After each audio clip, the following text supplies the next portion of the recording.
Here's the truth. Confidence can either be your greatest asset or your biggest limitation.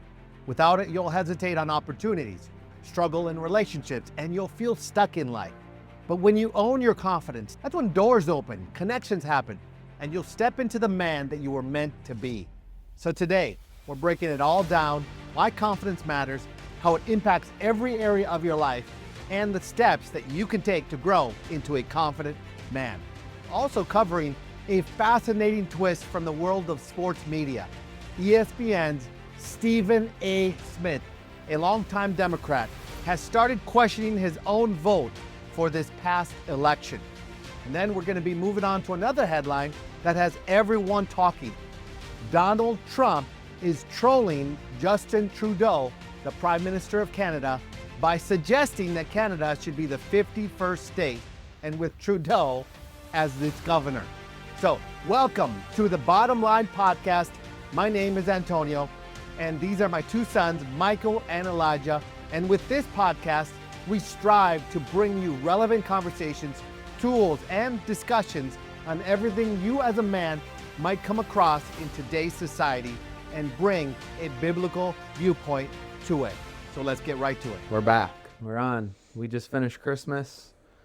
Today's actually New Year's Eve, so welcome back if you're tuning in. What was your guys' favorite Christmas gift? Let's start with that. Oh, let's start with me or what? Whatever you want. So what I got for Christmas, I got the MMA membership for 2 months To a gym. to a gym, That's fire. and I just want to learn how to fight, and so I asked for that. And then I got the gloves. Wait. Before you do that, you're telling me in the car why you wanted that in the first place. Oh, 100%. So why don't you talk? So as people do in their chill time, I was on Instagram Reels, and I saw this clip of this pedophile in prison getting interviewed. Okay, and then he was saying, So this is why he wanted asked to for- get MMA. yeah, exactly. Okay. So he's getting interviewed. The guy in prison, he's being 100% honest, the pedophile. Yeah. And then he just goes, what kind of, he gets, I don't remember the exact question, but he said something like, what were like the victims you'd go for? And then he basically said he wouldn't pursue any of the children if he saw that if he thought the father was a threat. Yeah. And so I was like, all right, time gotta to be a threat. Yeah, I gotta. I was like, I can't look. I not only looked the part, I gotta be able. You gotta be able to knock him out. be a Yeah, Ferrari, I want to be able but- to. Yeah, exactly. I want to kill him. Dude. So yeah. Okay. What about you, Dad? Well, I got an Elon Musk book, the biography of him. Well, it wasn't actually written by him; it was written about him. Oh, yeah. So that was pretty. I like the book, so I'm already into it. And it's kind of shocking how the richest man, right now, where he came from, terrible background, What was his background? terrible dad. Dude, he was bad life, bro. Yeah, Serious. Yeah. just a sad, really Sad. sad. life. Wow. Yeah. So it started off really rough for him. By 17 years old, he ends up in Saskatchewan. Dude, Moose Jaw. He wanted to go to the 2 U.S. hours from us. Bro. He was Canada. No, South African, but a lot of South Africans go to Canada. Oh, that's So true. he ends up in Canada, and he wants to, what his dream is, to be in the U.S. Doesn't he go to college? I haven't got there yet. But I So think you're that's what ahead happened. of me in the book. Yeah. But I think he goes to college in Philly. So I got the Audible with the actual book. Yeah, I've been listening to that. So he's been doing the because he's in the same subscription. So. Yeah. But yeah, my favorite gift, I would say, I got a lot of golf stuff because I got into golf a lot this summer. But I'd probably say the one I've been using the most recently is probably my little putting green. I got a little 9-foot putting green. Practice my putts. Quickest way to lower your scores. So yeah, get good at putting. But let's transition a little bit into our no fluff news. We got an interesting one. Stephen A. Smith. We recently just had an election, and Stephen A. Smith, he's been a long-known Democrat. He's probably a name you might know, whether you're a diehard sports fan or someone who's seen his takes on ESPN. He's probably one of the most famous guys in sports media. He's known for loud personality, takes, all that stuff. But recently, Stephen A. has made waves, not for sports commentary, but for his political stance. So I actually have a clip for you guys that I'm going to play here, and then we can react to the clip. I don't think anybody could dismiss Donald Trump at this particular moment in time, not just because of him, but because of what we've seen the Democrats do. We're not falling for it any longer. The American people aren't falling for it any longer. I voted Democrat, and I got to tell you something right now. I don't like the fact that I did. I don't like what I'm seeing. I don't want to hear about, oh, we're about law. We're about a law. Nobody's above the law. Nobody's above the law. But then you go out and you pardon your son, and you try to blame everybody else for it. I don't want to hear about defund the police. I don't want to hear about, what there should be open borders. I don't want to hear this stuff. And I don't think most of the American people want to hear that. And I'm no longer interested in, nor do I believe any of us should be interested in listening to a bunch of fear mongering to tell us who we shouldn't vote for. Why don't you come up with a plan that tells us why we should vote for you? What do you guys think? Give me your opinion. Big bomb. Number one, I think a couple things that I see that he's talking about is, first of all, he's got a big following. Yep. Big following, and he also is speaking to the black vote. Yep. And what he saw with this election, this past election, is that it was a landslide victory. Yeah. America went one direction. Yeah. And he did not go with America. He's out of sync with where America's at. And so, yes, he's a Democrat, but people voted for Donald Trump. And he's listing some basic policies that Donald Trump is for. Yep. And so I think basic stances that the Democratic Party should be for. right. Yeah. So I think what he's actually doing, he's speaking to his base that he's like, I'm back in sync with you. That's what I really see that he's actually doing, because he's actually up for get paid. His contract is coming up. Yeah. So, and he can do anything he wants. He could actually continue on with ESPN with a big contract, or he could go on his own, and he's kind of probably leveraging, let's see where I'm going to go in the future. But I think his voice does matter, not only in sports, but also with the black vote. And I also see, man, people got to get in sync with what America is actually standing for, wanting for. They don't want men and girls sports. They don't want not just open borders, but they don't want a whole bunch of things that Democrats were actually trying to give a bunch of people to vote for. People are not buying it. And that's what he's speaking about. Yeah. No, but they definitely, I think it's an important voice because of the black vote, but also it's like the NBA, literally we were talking about last episode, was it's democratic. So it's like the democratic black vote. He's speaking to basketball fans, football fans. He's speaking to a ton of sports people. The first thing I thought was like, dude, this guy's an Enneagram 8 for sure. But I like how he's searching for truth, which I think is cool. Yeah, I also think, in sports, a lot of them are Republicans. I mean, Really? yeah, people in sports, like if you just watch UFC for example, The guys who actually play the sport. play the sports, Oh, you're or talking even about, like, watch the it, play- or even who watch it. Yeah. Let's just talk that for a second. Audience, yeah. Yeah. If you go to UFC fight, Donald Trump is coming in, and it is It's a raucous. yes, they love him there. They love Donald Trump. I mean, the last one, it's like, welcome home. I think it was a Georgia game. They were going nuts. Yes. Yeah. So if it's football, they love him. I mean, the quarterbacks are there. They love Donald Trump. Well, and Tom even Brady. to what I think about this clip, like Stephen A, he's always been like a wild, funny dude and super respected in this area. But I would say the reason why he's mad is not because I just think he feels like he got stabbed in the back. Like, probably because we all saw the reports of like, oh, Kamala was paying this celebrity $10 million to come on stage and do this, and It's crazy. pay this much money to do this. Like, I'm assuming all these guys on the big sports media things, and like Shannon Sharp did the interview with Kamala, like all this stuff, they were being told to pull their media cards for Kamala. But then it was like, you ran your campaign so bad, you lost in huge numbers. Yeah. And it was kind of embarrassing. So I think he's just more embarrassed of how the Democratic Party handled the election in whole. And he's kind of trying to retract and recoup his steps, because now everyone's like, oh, Trump is cool. Like the Trump dance is cool. Yeah. And it's like, now I'm not with the cool people. So he's kind of trying to retract so then people still see him in that light. Also, 2020, the election from 2020 to 2023, 2024, Donald Trump almost doubled the black vote. Yeah. For Republicans. Yeah, that's crazy. Well, he increased in every single category. I know. Every Yeah. category. Latinos, but Yeah. I want to speak to that one, because I actually think the black vote really matters and will matter long term. Where the Democrats assumed that vote, I don't think they're going to be assuming that vote anymore. I think the guy have to go and earn it. He's getting in the boat with the cool crew. Yeah, he's trying to get back in the boat because I felt like he used his media card, and then it was kind of embarrassing for him to use his media card when they got so embarrassed. Right. Like, I'm sure no one else is really going to say that. He's actually, like, it's honestly good on him for saying that he feels bad that he voted Democrat.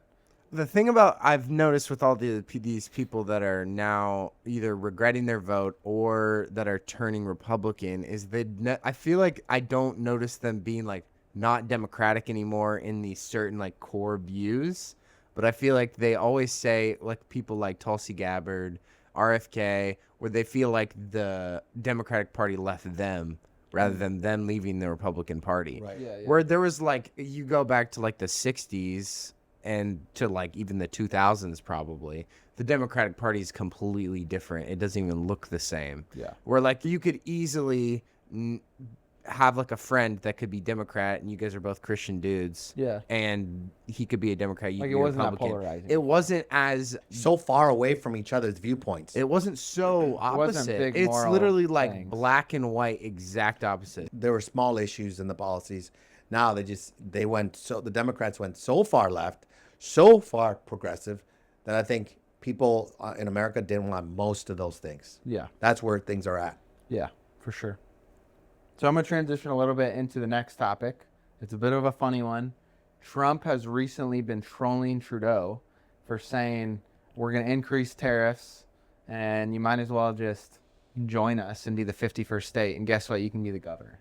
So I'm going to show you guys the clip. Pretty much what's happening. What a troll. Social media, and this time Canadian Prime Minister Justin Trudeau is in the firing line. Trump released an AI image of him standing on a mountaintop looking over at the country with a Canadian flag flying next to him. Online commentators were in hysterics over the image, with this person saying, "Well played, Mr. President, well played. Donald is trolling Trudeau and I love it." This person agreed, saying President Trump just posted this to his social media. "I don't think he's taking Trudeau seriously. Very alarming times for the Canadian economy." The troll image comes after Trump and Trudeau dined together and had a lengthy discussion about the tariffs Donald Trump promised to implement to curb the flow of illegal immigrants and drugs into the US. Yeah, so pretty much that's the clip. But essentially, Trump is just trolling him and saying, hey, you can be the governor. Might as well just join us. It'll be better. Okay, well, what's the purpose? So you're saying, I asked you about this earlier, if he actually doesn't believe that he's going to get Canada as a 51st state. Yeah, he does. What's I know he doesn't. Like, that's Yeah. crazy. It's a huge country. But, like, what is the purpose of the doing- trolling? Okay, so you got to know Donald Trump a little bit. And because I've been reading his book, The Art of the Deal, it's a great book, by the way. What you find out is that Donald Trump does everything for leverage. So he does this in order to get that. So he already has something in his pocket. Whatever he has in his pocket, he's going to leverage that. And I think he just doesn't like Justin Trudeau. Well, and I honestly think he's just a little bit of a bulldog. Like, He is. He's a bully right he's now. a bully, he sees he's a dude. little poodle. And he's Yeah, like, yeah. "Oh, I'll push you around." Oh, yeah. He's a pansy prime minister. And he's like, let me see what I can do. It's more than a handshake. Yeah. If you ever seen the way Like Donald the Trump. body language. Yeah, it's way more Yeah, than that. it's way more. This guy is a full-on pansy. Like, who says you're chilling at dinner and you're just like, hey, do you just want to be like the governor of my country? Like, yeah, Prime Minister. Like, imagine if he said it to Putin. It's the leader of a country. Right. Putin would be like, yeah, right. So here's the thing with my take on what Donald Trump is doing right now is, yes, it's all leveraging and all that, but it's because he wants something. What does he want? Probably oil and gas, right? More than this, guys. Pipeline? He does not want Justin Trudeau in power. Really? You think he's trying to... He's trying to Not- turn the you think he's Canadians trying to against. poke him. He's not just trying, he's already done it. No, you think he's trying to bring, like, attention how bad he's doing now. Yes, and what's going on, most of the parties are now asking for his Resign. resignation. No way. They're asking for his resignation. He's going to resign. That's And crazy. And I actually was talking to a friend who knows a lot about the politics that's going on in Canada, and he even told me this is exactly what's going on. So I was right on what's going on. It's more than just the tariffs. It's more than just the trolling. 'cause that's not. But what's he's gonna doing happen. all at the same time. He's making sure that the illegal immigrants in the country Shut down. getting better deals on gas and oil, Get rid of and the tariffs. get it on the tariffs. The tariffs, he's trolling him so that he gets out of power. Yes, he wants the pipeline. Yes, he wants a better trade deal with Canada, but he wants him get out of here, little boy. Yeah. Give me a real leader. Get out here, little poodle. Give me a real leader. And here's the thing: it's probably very embarrassing For him. for a Canadian. No, just not for Trudeau. Yeah. For a Canadian saying this is our representative who's representing us into the world stage. And Just he's getting embarrassed He's all getting the- embarrassed by our neighbors. Yeah, so they're pretty much that's saying, crazy. get out, let's get him out of the way and put a real leader in power. Yeah. And so there's probably not going to be an election in Canada until 2025, fall Yeah. of 2025. So he's probably going to resign. And they're going to put someone in the temporary base until until the election time period. That would be awesome. Oh, that's And sick. I really do like that the conservative leader, Pierre or something like that. You think or- Trump wants to work with him Yes. more than Yes. obviously Definitely. Justin? Give me a real leader that I can work with, make new deals, make new plans. Donald Trump is pushing really hard. He's got 2 years, not 4 years, 2 years to make something happen. That makes sense. Okay. Yeah, so let's transition here into some of the heart of the matter when it comes to confidence. How important confidence is in the man, how important confidence is in relationships, in business. Like, this is probably one of the number one things that has affected my own personal life, and I didn't even know it early on. So I want to dive into this. I'm going to ask you guys questions about what you've seen in your own personal life, maybe some principles that can help the audience, the listeners, to grow in confidence as a man. Because this, for me, I'll just say this. I remember one of the first times that I was affected by it and it impacted me was I was invited to speak. And I was going to speak at a church, and I had never spoken before. I remember I put on a shirt, I got ready, I got prepared, I knew my stuff, but my shirt was like, I had a different color shirt, so I was sweating through the shirt. So I looked in the mirror as I was leaving the house, and man, I just had big sweat spots, massive sweat spots. I'm like, oh, I better change. So I changed my shirt, and before I even left, I get into the car with my new shirt on, it's already full sweat too. I'm like, this is terrible. So I switched again for the third time to a black shirt. That way no one could see how nervous I was. Well, confidence played a big role, not just in public speaking, even though it did. Yeah. Confidence affects relationships. The number one thing that women say that they want is confidence, a confident man. So it affects relationships. It affects your public speaking that everyone's going to do at some point. It affects business. It affects business opportunities. Yeah. Oh, but there is one thing you were telling me about raising kids and a father's relationship with their kid is that even I think the father's confidence can even affect your kid, just because you told me that you found out that the confidence comes from a dad and not as much the mom. True. Even in like the earliest years of their life. Yeah, so a child will actually borrow the confidence from their father, and they will stand strong or stand tall because the father does. Until they get their own. Until they get their own. So they're going to borrow it until they get their wins. Yeah. So until they have that, they're going to borrow all the confidence that a father has. So if a father is lacking in confidence, boy, that child is also going to lack in confidence too. So this affects every part of your life, plus your future children. So Dang. I think it's a big deal. So let me define what is confidence, and then let's start with Michael and then go to Elijah. Okay. So confidence, I looked it up. This is what it means. Confidence is the belief in your own abilities, your worth, and your decisions. It's a sense of self-assurance that comes from recognizing your strengths, accepting your imperfections, even knowing that, and trusting that you can navigate challenges effectively. Confidence isn't arrogance, or it's not overestimation. It's grounded in understanding of who you are and what you can bring to the table. So why don't we start with you, Michael? What have you seen, and how can you actually help other people grow in confidence? Well, I would say I'll dive into a little bit of the relationship side of it. Like you were speaking at Bible school a few weeks ago, and then we had like a Q&A time, and we all came up and answered questions. And the room was mostly like 70-80% guys. And one of the guys was asking, like, how do I have confidence when I'm like approaching a girl, or just confidence when I'm going to talk to somebody? And I gave the response of, well, I think usually confidence comes from your own identity of what you think about yourself. So I actually was reading, it was a book on not discipline your kids, but discipline for your own life, like self-discipline. And in the book, he was saying that the most easily offended people are the ones that don't know their self-identity. Like, if you actually think about it, like, think of someone that is in your life that you've seen that is just like, man, they just get offended so easily.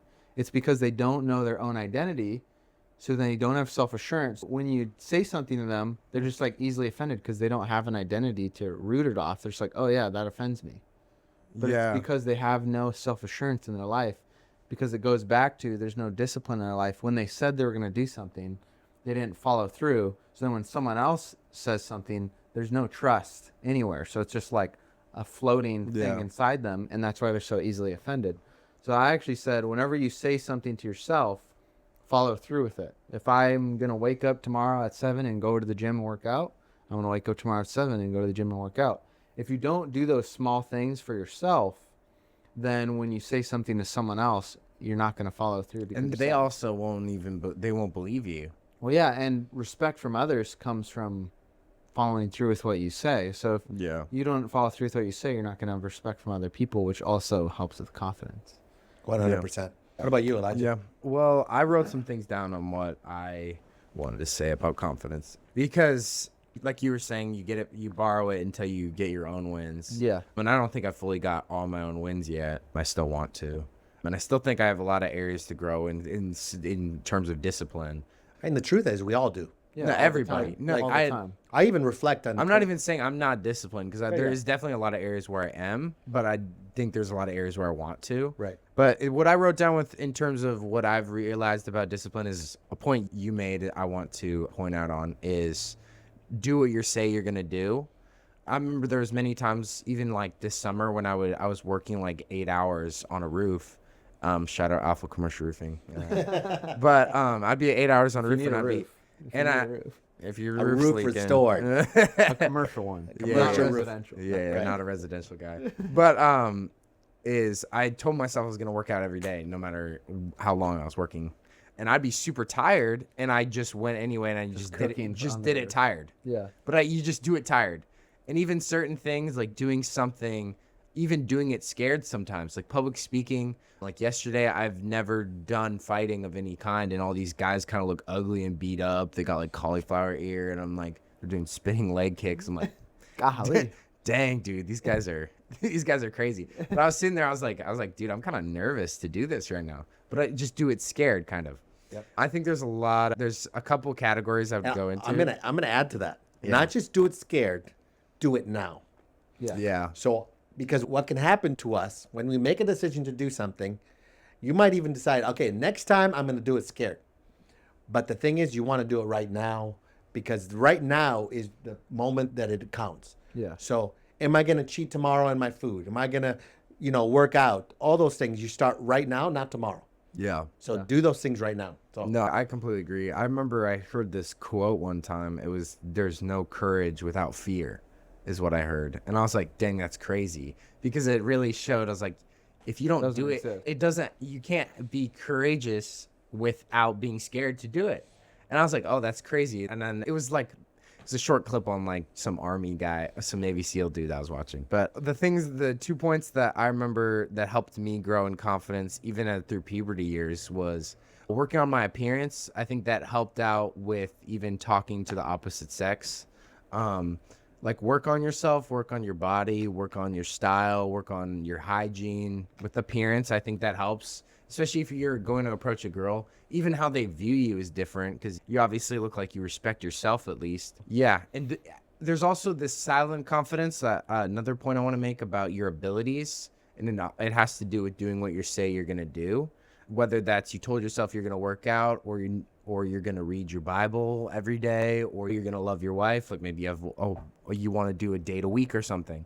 A lot of these people have these New Year's resolutions, but then they give up after 3 months, and they're, I'll get them next year as soon as summer hits, and they're already, like, they haven't been reading their Bible every day like they said they wanted to. They haven't been taking their wife out. They haven't been working out, and then they just end up in the same spot in December. Yeah. Like, oh, I guess I'll get them in January. Yeah. I'm still out of shape. My wife doesn't feel loved every single week, and I'm still not reading my Bible like I want to. And I'm like, but then there's a part of me that gets so annoyed when I like go to the gym in January. I'm like, dude, Bruh. guys, All these you people will gonna all be here be out 3 of weeks. here in literally 2 weeks. Yeah, the I'm like- first 30 days in January. It ramps sucks. up right after Christmas. Like I was like, bro, who are all these people? I never seen these people.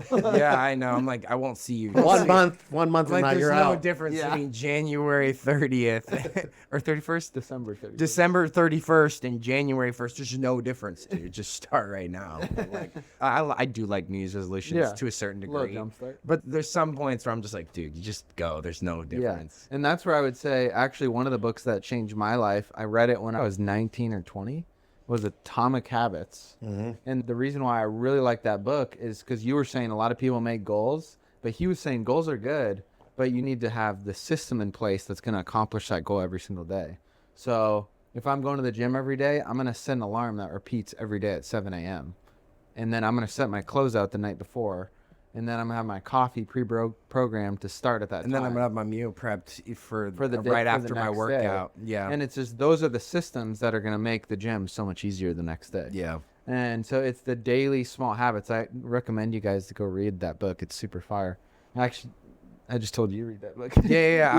I'm like 2 pages in. Yeah. I would say that one. And then another point I'd say for confidence, this one probably goes for everybody, but especially the guys that don't have earthly dads or good earthly dads, is go to the Bible. The Bible has 1 million verses. There's probably at least like 200 to 500 verses about God specifically speaking to you as a person, to your own identity, and he's speaking into your identity. I've not given you a spirit of fear. I've given you power, love, of sound mind. That's speaking to your identity. Yeah. I The formed quote- you in your mother's womb. Yeah, I formed you in your mother's womb. I have great plans for you. Not to. You're I know fearfully and wonderfully everything. made, yeah. I know everything Yeah, you're there's gonna so say many before you verses. say it. Like, Yeah. if you're lacking in confidence and you don't have a good earthly father figure, or you don't even have a dad, go meditate the word. In Psalms 1 Go it talk says, to Daddy God. Yeah, in Psalms 1 it says, how does a young man keep his way pure? By living according to Psalms the word. 119:9. Yeah. But and also in Psalms 1 it says, Psalms 1. it says a guy who is blessed through his life is like a Tree planted by streams of water, meditating on the word day and night. So if you're always thinking about the verses that God is talking about you, about your identity, that's going to overflow and give you confidence. And so that's another one I would say is get into the word and see what God says about you. Yeah, I know 100%. exactly. Because also there's that one verse. I don't know if it was just me and you talking, or we already talked about it on this podcast.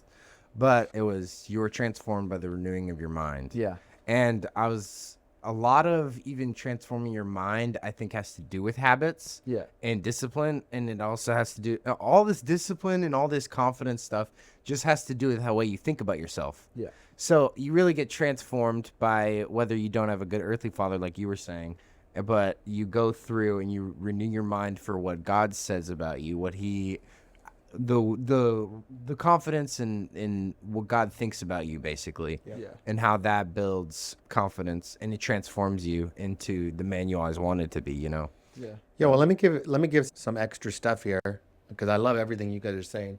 I agree with it, love it. Well, confidence, the word confidence, actually, the root word for confidence is to confide. Okay? What confide means is to trust. Okay. So the reason a person doesn't have confidence is because they don't trust themselves. So they have to really begin to trust themselves. And how do you do that? How do you build confidence? Let me break some things down. Okay? Number one, you make a decision. What are you going to do? So reading the Bible or lifting weights or eating better, whatever the thing is, you make a decision. Now, that decision is I make a decision and I make no other options, meaning I make a cut. I cut from living like that. I cut from thinking like that. I cut from doing those bad habits, and I make a decision. This is who I'm going to become. This is what I'm going to do. When I was 19, 20 years old, I started really lifting weights, like gung-ho. Before that, no one really thought of Antonio as a guy who lifted weights. or was in shape. Kind of, because I was athletic and I played basketball. Yeah. But they didn't go, hey, that guy knows what he's talking about when it comes to lifting weights. If they wanted to say Antonio plays basketball, that's the guy. Antonio plays basketball. But I made a decision internally, I'm going to lift weights. I'm going to be faithful and consistent at lifting weights. Eventually it became my identity within myself, and then eventually after that, everyone else thought of Antonio that way. Yeah. I think most of the benefits that I like about working out aren't even the physical changes, honestly. I mean, I've put on a lot of muscle compared to when I started, but I like the quiet confidence you have in other areas that it leaks into because you did it every day, you ate because there's a lot of attributes that go into working out. Your sleep, your eating, your training, or you went hard every day. Your sacrifice. You ate good every day. You have grams of protein, your calories. I'm like, there's the quiet confidence that after a while it builds, and that you're like, the next thing, like I'm starting a business, and I already there's this quiet confidence of, oh, I've done this for a year. Oh, I can do it. And I know that it's going to be uncomfortable at first, but I'm because going to learn also it. at the beginning you realize with most things that are worth it, they kind of suck a little bit at the start. And I'm like, working out is actually not fun at the start. You're sore. You don't know the form. You don't know And when you look, it doesn't look any different. No, you don't look any It different. takes and like, if you're natural, it takes like a year. yeah, dude. And then you're like, if you're eating a bigger amount of calories, because I started a little bit like smaller, your stomach's expanding. You're like just downing food. It like hurts for like a week. Right now. Justice's on a ball. Justice has gained about 10 pounds, right? In like a month. Yeah, it's a month. It's been Yeah. a month. 10 But he's been pounds. off for a week. He's But we're been trying to get grinding. him back on. We're trying to get this guy have Redialed. redialed. Yeah. You just, press delete and start all over again, Justice. Do what you say you're gonna do. Do what you say, what you're going to do. Okay. So number 1 would be decide what you will do, and you do it. Number 2, become expectant on the outcome before you see it. Yeah. So what does that mean? It means sowing and reaping. So in first 30 days of lifting weights, I'm not going to look any different. The next day, definitely I'm not going to look any different. But eventually it will produce the change that I wanted to produce. That it's business, that's in relationships, that's in all the other categories of your life. But it's important that you decide to do it, and then you become expectant on the outcome before you can see it. So number 3 would be watch your self-talk. Okay? Now, we're all talking about identity. We're talking about confidence or self-esteem. Well, our self-talk is crucial. If you actually take an analysis, evaluate what you say to yourself about yourself. Okay? Okay. So when you do something wrong, how do you talk about yourself? You feel like a loser? Do you have shame? That's your self-talk. Yeah. It's not what other people are saying. It's what you're saying to yourself about yourself. Your opinion about yourself is probably the most important opinion that you think about. Okay? So number 1, decide. Number 2, become expectant on the outcome. And number 3, watch your self-talk. It's probably the most important thing that I just mentioned on building confidence. Yeah. So I am not going to tear myself down. I am going to lift myself up. Yeah. I'm going to tell myself that I can do it. I'm going to tell myself to wake up. I'm going to tell myself to read that book. I'm going to tell myself to do certain things that I want to do, and I'm not going to talk myself out of it. Yeah. Because for example, Not even negotiate with yourself. No. Because there's been times where like I'll negotiate too long and then it doesn't get done. Where if like I just say, yeah, I'm going to do it, and I kind of just don't even think about how I feel, and I'm just like, oh, I'm just going to go. And then like there was one time where I was taking Justice to the gym early in the morning, and then Liz, me and her have a conversation, and we just talked till late in the night, and I was like, dude, I gotta wake up in 4 hours. But I was like, I told myself I was gonna do it. And then I didn't negotiate, and I just woke up, and I was obviously cooked. But I was like, I can't let myself not build confidence. I couldn't negotiate with myself. I was like, I told myself I was. But there's definitely been times where I've just been like, I can't do it. I'm too look, tired. even having a written plan. Yeah. Like this is crucial, like having a written plan. I'm not just talking about lifting weights, even though blueprint. We keep leaning on that one. Let's just take an example. Running. Yeah. Okay. Or steps. I know this one. This is a good one. Okay. Okay. So 2 years ago, I watched the video and I saw that this guy lost 5 pounds that he could not melt off his body. And so he decided to walk 25,000 steps a day for 7 days. And he lost like 5 pounds. Okay. Okay. So 25,000 steps is a lot of steps. Yeah. And I'm not talking about just your phone jiggling. That doesn't count. I'm talking about, your watch telling you how many steps to take. And I did it. I'm like, I'm going to do 25,000 steps a day before this 24 hours that I got. Even if it's 11 o'clock at night, I'm going to get that 25,000 steps. So I did it. And it was hard. So I woke up in the morning, I go for a walk. I go eat, I go for a walk. I go do my work, I go for a walk. I was taking nonstop walks. And then I would just make excuses. Hey, Christelle, you want to go for a walk? Anyone, go for a walk, right? So 25,000 steps. I lost 7 pounds that 1 week. And you have to make a decision and make a plan. And I would even suggest that make it public. So like you told Liz, or you're telling other people. Yeah, then you can't keep it in your head. It's official as soon as you said it. It is. And other people will keep you accountable. Yeah. I'm going to do carnivore, or I'm going to do this, or here's my goal. They're keeping you accountable. They don't even know it. Right. Yeah. But exactly. you don't want to look dumb around what you said you're going to do, but you don't do it. Yeah. So whatever that Yeah. is, I don't care if it's the Bible, I don't care what it is, business, make it public because it's going to keep you accountable to your own word. So 1, make a decision. 2, become expectant on the outcome. Watch your self-talk. Number 4, it would be surround yourself with those who strengthen your resolve. So if I've got a bunch of people who are not helping me in my decision, then I don't want to be around those people. If they think that I'm a loser, if they think that I'm not going to accomplish these things, like we were talking about Elon Musk earlier in that book, his dad said to him, why are you going to Canada? You're going to be broke and you're going to end up here broke 2 seconds later.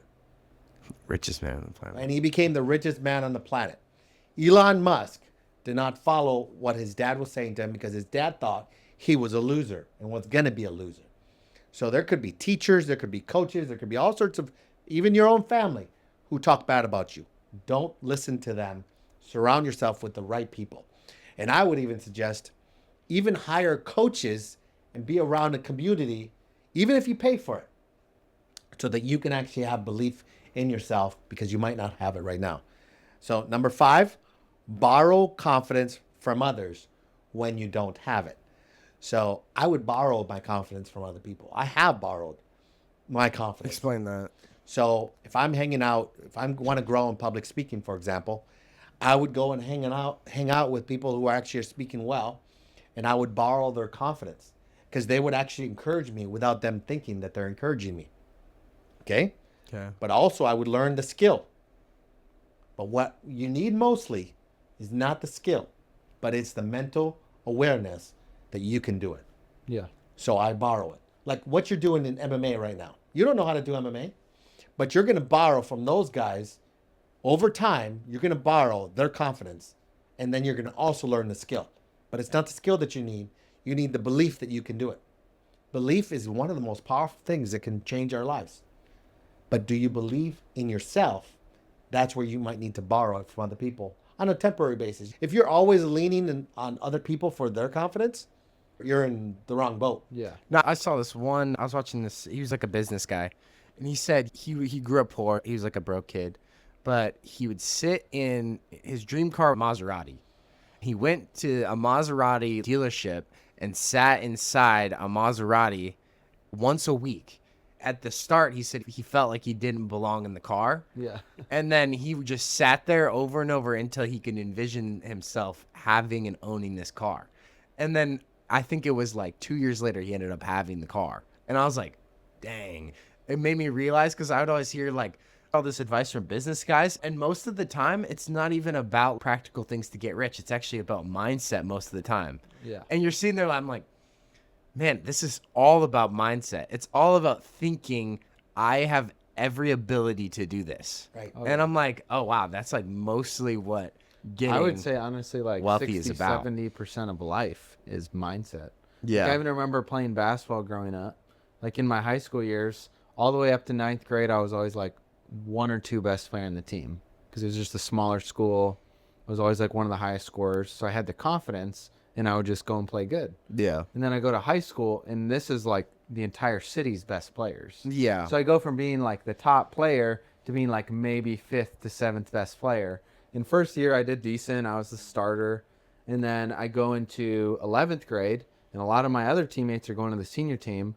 And the coach, he sees that I'm struggling with confidence. He's like, okay, you're going to be a floater. He's like, you're going to play JV and varsity. And at first I was like confused, like, why don't I just play varsity? Like, I'm definitely good enough, I have the skills. But it actually helped a lot because in JV, literally the year before, I averaged like 3-4 points a game in 10th grade. But then I go to 11th grade, and then in JV, I think I was like number 2 scorer on the team because it was just the confidence of like, oh, I'm the older kid. I can do the scoring now. But it was just confidence in my mind. Like, I didn't even change my skills that much over that year. It was just the confidence of, oh, I can actually do this, and I have the skill set to do this. And then that's when I was able to do a lot better in my 12th grade year. Pretty much as I've been going through life, I've been realizing mindset is literally 70%. And even the thing you were just talking about with the guy with the Maserati. Yeah. Well, I heard Patrick Bet-David, one of the guys that I like a lot online. Anyways, he said when he was already in business, but he wasn't there where he wanted to be. And he couldn't afford the things that he wanted to afford. But he would go to this house that he really wanted. It was a big house. It was way out of his league. He said the first time he went, the real estate agents didn't even pay attention to him. Yeah. Because the real estate agents knew that he was out of his league. And he knew he was out of his league. Yeah. So he didn't represent well. He went again the next year and the next year. And finally, on the 4th year, those real estate agents are hounding him down for his business to buy this house because not only could he afford it, but he knew inside that he could. So it wasn't based on his pocketbook. It was based on his belief. And he even said, and I've heard this before, that you even should lie to yourself about what you can do. You should lie to yourself until you believe it. So that's how confidence works. So you either borrow it or you lie to yourself. Watch yourself talk. But I heard this, and I think this kind of boils it all down. If you can see it, if you can say it, you will see it. And if you can see it, you will seize it. I'm going to say that again.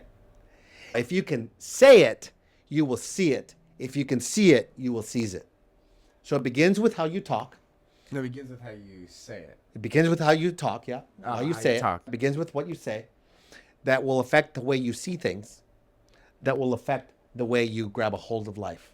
Okay. So self-talk and even the things that you are going to do in life, your business or your physical appearance or the things that you're going to have, those things begin with what you say about yourself, to yourself, and even to other people to keep you accountable. And you're going to begin to see yourself differently. You're going to be able, even if you haven't changed physically, you're going to see the mirror differently. You're going to feel your clothes differently. You're going to walk straight. You're going to walk strong. And you're going to affect everything in your life. And even other people are going to go, who's that guy walking in the room? What does he do? What's he about? You'll own the room. And it's not like you want to own the room in arrogance. You don't want that.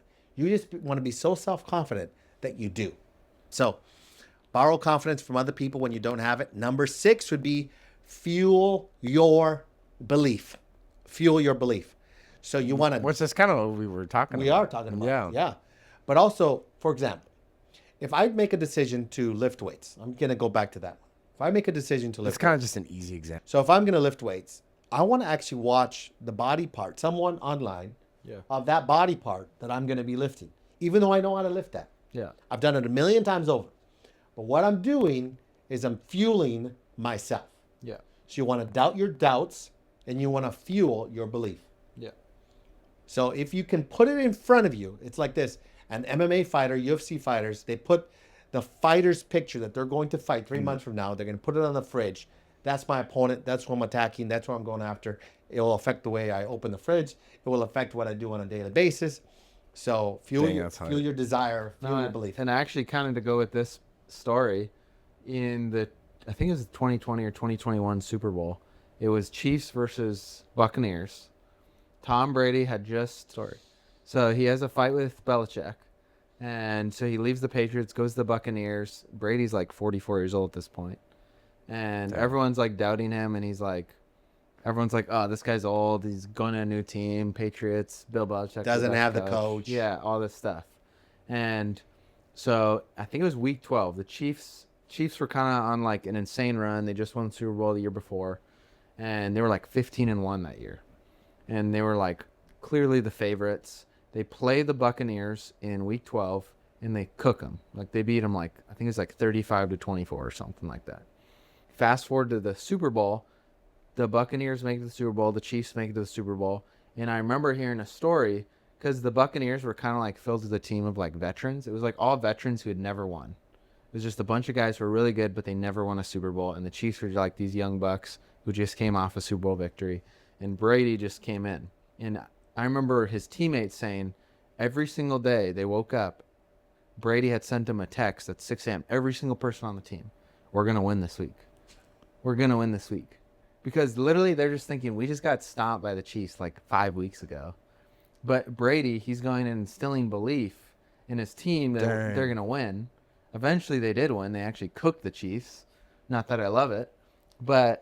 And they had some crazy injuries on the O-line. But it was the belief that Brady did to his team that instilled the belief that they could even win. Right. And that's one of his greatest gifts. He would instill belief in his team. Like, I remember watching them mic'd up. And before the game, he's like, you already got the playbook. You already got the cheat sheet. You're going to win. Like, he's saying that while they're warming up. Right. And it was like he's just instilling belief the entire time. And so, like you're saying, to kind of build off it, it's all about the belief that you can do something. 100%. Oh, yeah. Dang, that's high. Okay, so fuel your belief. And number 7, the last one, is take micro steps towards the direction that you're going. So it goes along with that book that you're reading, that you mentioned, Atomic Habits. I forget the author's name. James Clear. So highly recommend that book. But he talks about in that book that if you decide, I think he even uses this as an illustration, if you decide to go and lift weights and lose some weight, whatever it is, that maybe you take the first step. You get dressed. Yeah. You get dressed to go to the gym. Maybe you don't go to the gym. The next day, you get dressed and you go to the parking lot, and maybe you don't go inside.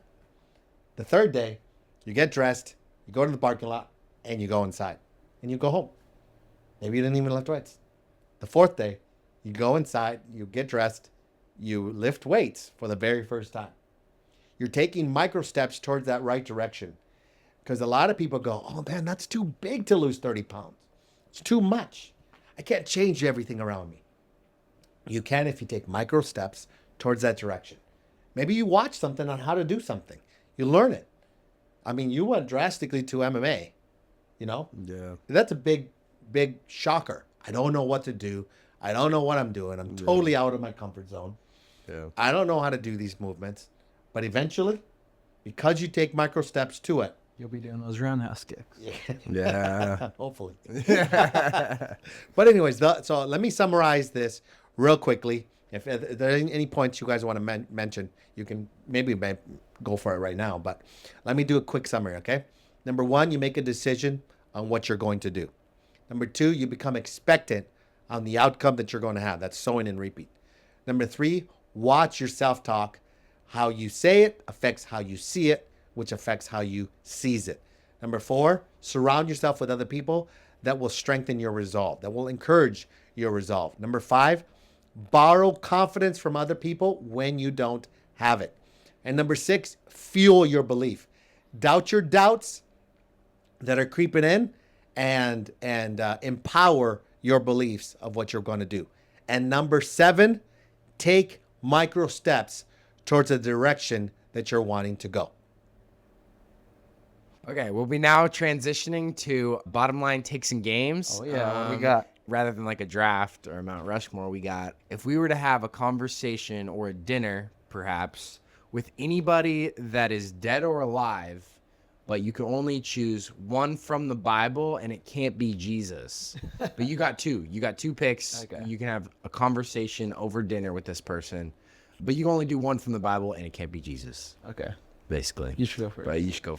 I want Dad to go first. Okay, well, I got 2 people that I would probably want to have dinner with. One would be David in the Bible. Dang it. Are we allowed to double? No. Okay, no double. No, you No can't double take. Okay. You gotta switch yours. Cross the Honestly, I'll probably have to switch mine after this. So I want David in the Bible. Just ask him questions. I'd probably ask him a ton of questions about his life, things that would pertain to my life. Because that guy had everything, ups and downs that you can imagine in life. King, shepherd, hunted. Like, he had it all. Yeah. Major failures, murder, adulterer, Great successes as well. great success. Yeah. Killed So- like 1,000 guys by himself. Yes. So Yeah. I want to learn from him. But also, I would like to learn from someone someone who lived on earth that is dead, that I would probably ask for would be Billy Graham. I look up to him, and he did a lot of great things. I don't know much of his failures, but he obviously had some.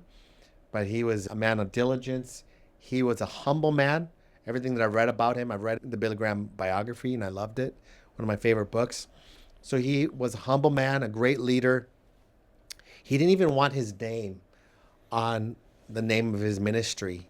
But it was his team around him that wanted the name of the ministry to be Billy Graham Evangelistic Association. So I just appreciate it so much. I've learned a lot from Billy Graham. I have more to learn. So I would love to have a conversation with Billy Graham. Who's next? Yeah. The guy in the Bible I'm going to choose is going to be Solomon. Dang it, bro. Just because I richest really, man, wisest. I liked, richest and I wisest. read a lot of stuff about him this summer. His stuff on the fear of the Lord, obviously the Proverbs. You could literally dive into one proverb and go on it and the wisdom is like endless in that thing. But I would probably, if I was to have a conversation with him, because he had every earthly pleasure. That's literally what it says. He had every earthly pleasure. He was probably the richest man to ever live. No, he was. I mean, he was, right? Yeah. And if you change the currency, I bet it's crazy. But Richer than he's had every richer than Elon Musk. He's had all the money. He had a ton of women. He had a ton of power. He had a close relationship with the Lord. He was wise. At the end of his life, he says, fear the Lord was his main thing. So I would love to talk with him, especially from the perspective of him at the end of his life. And someone that is not in the Bible, I would probably choose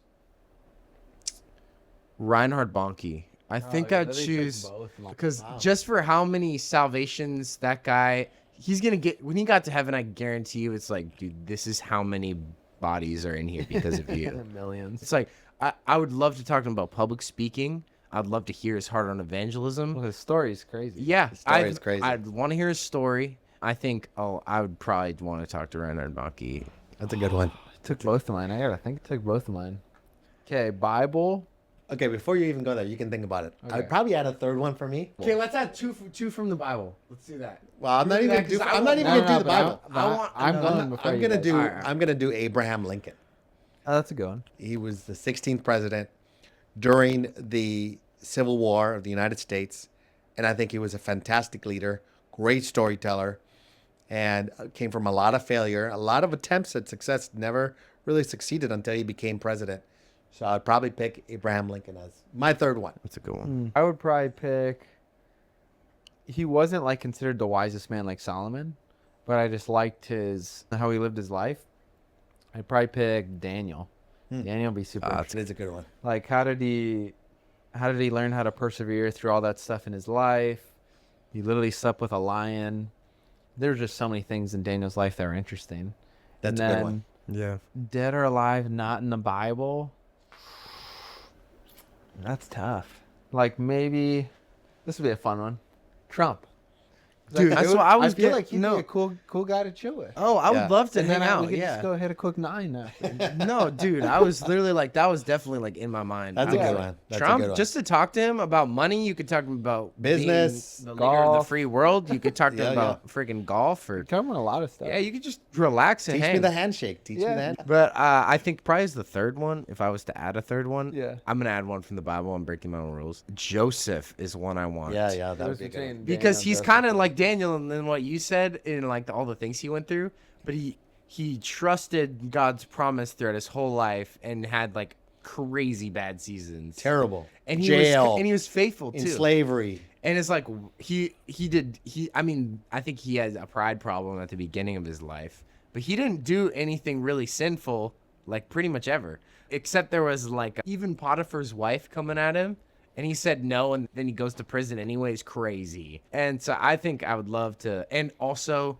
all the dreams coming true and talking to his family again. I would love probably Yeah, Joseph. crazy would be story. good. I'd probably Did you pick go. your second person? Yeah, I did. For my third, I'd probably go Paul. Because one, he saw tons of salvations, drastic life change. It's just interesting to hear about all the miracles and stories and all that stuff. Paul would be super interesting to sit down with. Wait, so what was your 3? So it was Solomon. Solomon, Reinhard Bonnke, and Joseph. I like that we did a third. Abraham Lincoln, Billy Graham, and David. And I had Daniel, Trump, and Paul. Right. Yeah. Okay, sweet. Peter would be a good one too, though. It was a team Peter and Paul. Like Peter's cool because he's also like I feel like a lot of people can relate to Peter in a lot of ways. So I think Matthew, Mark. Luke, Yeah. all those guys would be interesting. yeah, that'd be sick. But yeah, so the next for the saying, I got the myth. Yeah, what we're The myth. reacting to. So it's A little more of a serious one. a little bit more serious. As a Christian, should you drink alcohol? Yeah, like is it smart to be a Christian and drink Yeah. alcohol? Yeah, basically. Yeah. And I want to get what you guys think about that. So You want to start? Sure, I can start. There's a lot. This is a pretty deep topic, but I'll just give you like what my personal thoughts are on it. There's a few Bible verses that base off it. Obviously, it says the Bible says to sin to get drunk, but I'm gonna go even a step further, and there's a few more verses why you shouldn't drink alcohol, really at all. One, stay sober and alert. The devil's like a roaring liar, seeking who he may devour. So just that word sober. Like I actually remember there's a story I had in my life. So whole life, never had alcohol one time. On my wedding night, there was like champagne in the bedroom. I tasted it nasty, spat it out. They gave it to you. Yeah, like as a gift for the wedding night. I spat it out and then I actually dumped it down to like, because I didn't want them to Feel bad? I felt bad that they like gave me a gift. I just chugged the whole thing down. Or like I left like a little. Hannah. I left the whole thing. funny. And so, but like a year later, we were like on an anniversary trip in Mexico. And we were having like virgin mojitos and virgin pina coladas and all this stuff. It's probably like 10 a.m. And I'm like a bigger guy, like I'm 200 pounds. yes. And I was like, I just want to see if a mojito tastes different with the alcohol. And so then I was like, it's only one like little shot. Like I'll be fine. Like I'm 200 pounds. And so the guy makes it and I'm like drinking or whatever. I feel fine. And then I see after him making another one and there's 2 shots in it. And I'm like, what the heck? And I had already drank it. And I was like, what the heck? And so then, and I hadn't eaten. Like I hadn't eaten breakfast. It's like 10 a.m. And my cheeks feel a little rosy. And I'm not drunk or anything, but I just didn't feel like You sharp. had one drink. I had one drink. And I never had drinks in my life. That's so- probably why. Well, and I hadn't eaten. So I was like, okay, let's go get some food. And I ate food and I was fine. I was like, that's what this verse is talking about. Like staying sober. I like in the middle of it, I was like, I never want to have alcohol again. This is the worst feeling ever. Like, because I was like, I just don't feel sharp. Like I can't like think as well as I usually can. And it was like the worst experience ever. And I was like, I'm never doing that again. And so, yeah, that's where I feel like this verse is saying stay sober and alert because he's seeking who he may devour. And that could be emotionally. That could be in situations like sometimes you just do dumb stuff. Your thought life. Yeah, your thought life. You just do dumb stuff. And then another verse is don't cause your brother to stumble. Like you were saying earlier, like even the appearance of evil. Like I was totally by myself. I was just with Hannah. Because there's people who see me as a role model for them. Why would I let them see me drinking alcohol? Because it then gives them permission to do it. Well, they're just going to make an excuse like, well, Michael does it, then I so can do I it. can do it. Yeah. And so if they're, Especially if you're the example of like someone Yeah. who's living right. Yeah. if they're looking for a way out, if they're looking for an excuse They'll or a use reason, Justifications. they're They're gonna looking use for that. justifications. Yeah. And so I really like that position, Michael, because I agree with it 100%. Yeah. I like, even for myself, years ago, I drank lots and lots and lots, party with it, drank with tons. And in fact, a lot of regret with it, a lot of pain with it, actually. I remember one time at a wedding, at a family, close friends of our family. I'm at their wedding, and I got so, I didn't even enjoy the wedding. And I got so hammered drunk that I ended up asleep on the table, the dinner table, having my dad and my brother walk me out into my car. And it was a brand new car. I just bought the car. And they put me in the back seat of the car. And Christelle drove us home. And I vomited in the back seat of the car. So for the rest of the time that I owned the car stunk. That sucks. Reminding me of the stupidity of getting hammered drunk. Dang. And so I actually don't like alcohol. I think it's not a sin to drink alcohol. I think a couple of things. I'll use one verse. It's found in Proverbs 31, verse 4. It says, "It is not for kings. It is not for kings to drink wine, or for rulers to take strong drink, lest they drink and forget what has been decreed and pervert the rights of all the afflicted." So, alcohol, it's actually not good for leaders, in my opinion, based on this verse, to be drinking. Yeah. I don't think it should be a lifestyle. I think if you're going to drink, it should be very rare. And I wouldn't, if I'm invited for dinner and other people are drinking, I could care less. I'm not there to judge them. I'm not going to excuse myself to do it because they're doing it. It doesn't matter to me. Yeah. Now, if my kids are drinking, it matters to me. Yeah. It's not going to be in my fridge. It's not going to be around my house. I don't want my kids to see it because I don't want it to be, my role model to my kids is that I'm okay to drink. So I'll never, and if I have, and I have drank, it'll be privately with Christelle. It'll be private. It's not going to be a public matter. Yeah. Because I will not give any fuel to anyone as an excuse for them to drink either. Yeah. So that's my stance on alcohol. Yeah, no, I completely agree. I think one thing I've thought about before was also I don't remember exactly the quote of the verse. I think you probably will, but it's the verse about the sins going on to the third and fourth generation. It's not that it's a sin to drink alcohol like you were saying, but I don't even want to open the door to a possibility of either my ancestors and how that could be even accessible to me, or even I have the bent to drink. Maybe I've never drinking alcohol, but I don't want to risk that.